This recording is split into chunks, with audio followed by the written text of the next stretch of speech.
Hey, what's going on internet? The Block Hokage here, aka TBH, and to be honest, let's rewind the clock back to the year 2003. I was 13 years young. I was young, so young, unlike Neil Young. This was the year Madonna stuck her ancient-ass tongue down Britney Spears and Christina Aguilera's throat. Nokia phones were owned by regular citizens and not crackheads. Shia LaBeouf was digging holes. 50 Cent taught me how to get rich or die trying, what life in the club was like, how to play 21 questions, and what it meant to be a PIMP. But none of that mattered once I cut my GameCube on after school and I heard, you know, before it became cool to clown Joe Budden, back in the day, that song was fire, and it still is in my opinion. Anyways, welcome back to a series that I call Bring It Back. This series where I provide you with facts, statistics, and nostalgia wrapped up in one package as an educated analysis on why certain games or franchises should return. In this video, we'll be taking a look at the Def Jam Vendetta franchise.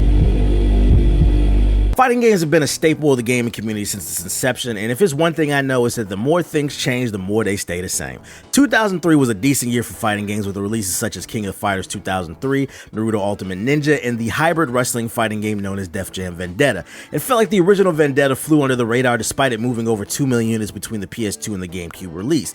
Def Jam Vendetta was a solid foundation for the franchise that featured an original storyline, over 45 characters, and a track list to keep you hitting your bankhead bounce. Vendetta features songs from DMX, Nori, Ludacris, Method Man, Keith Murray, and more. The soundtrack was greatly appreciated because the heavy bass-driven hip-hop beats complemented all the wacky moves in the game. Yes, this was a wrestling game, but it was a wrestling game where you were cracking spines and necks in style. Bring it on!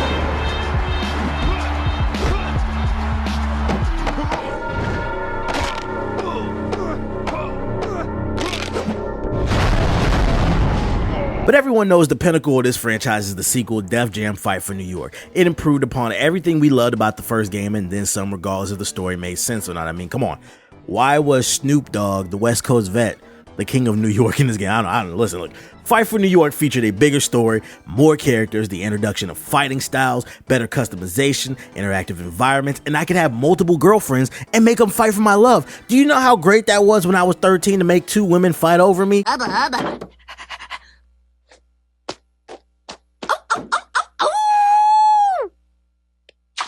Fun fact, the crazy part about Fight for New York is it's vastly better than Vendetta, and it released September 2004. Now, why does that matter? Because Vendetta released January 2003. So in a year and a half, EA managed to release 2 classic games in such a short period of time. Are you dead ass nigga? Sadly, we'd have to wait 2 more years for the next Def Jam game, and it was just a PSP port of Fight for New York called the Takeover. This version of the game featured everything the console version did, plus some new levels, new moves, and customization. This is technically the best version of Fight for New York because you get the full game plus some DLC before you could download DLC digitally, but I mean, this was just a port. It would be a year after the PSP version dropped that we finally got a proper sequel to Fight for New York. That game would be called Def Jam Icon.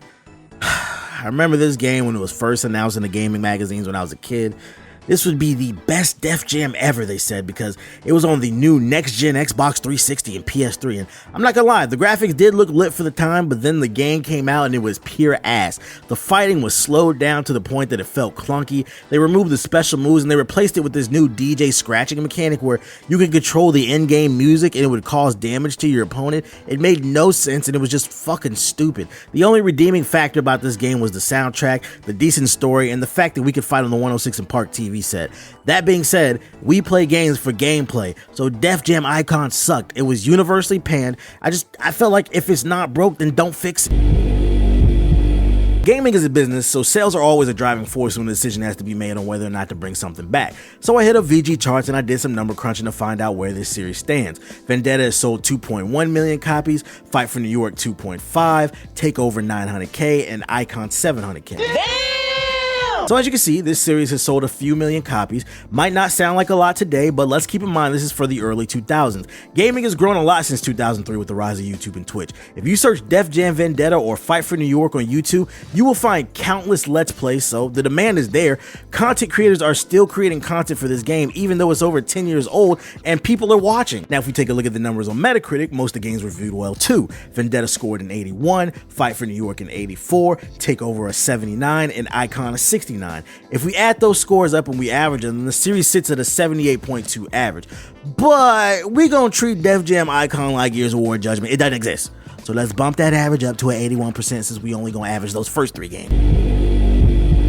Impact is another important ingredient when debating if we should bring a series back, and in my opinion, the Def Jam series impacted the culture. Hip-hop and gaming has always flirted with one another. Super Nintendo, Sega Genesis. When I was dead broke, man, I couldn't picture this. But even in 2003, when the original game dropped, there was still a heavy stigma surrounding hip-hop and its stars. When I was a kid, a rapper was just supposed to be a rapper. The only people who really managed to break that mold was Will Smith with the TV and movies, LL Cool J with TV and movies, Diddy with Sean John, Jay-Z with Rockaware, and Nelly with apple bottom jeans.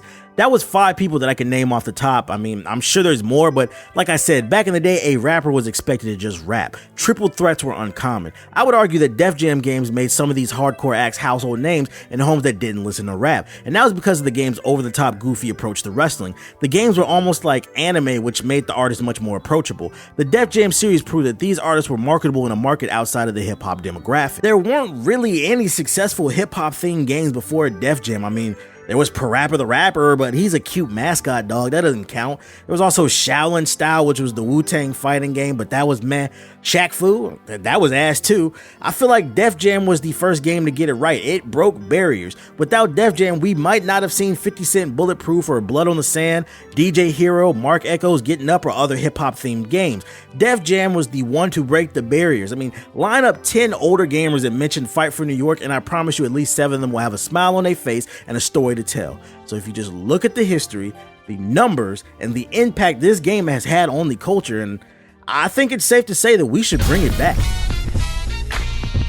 Hey, thanks for watching my video. If you're new here, hit the subscribe button and tap the bell icon so you'll never miss another video. Also, consider pledging my Patreon. It helps keep the lights on. There's a link in the description box below. Peace.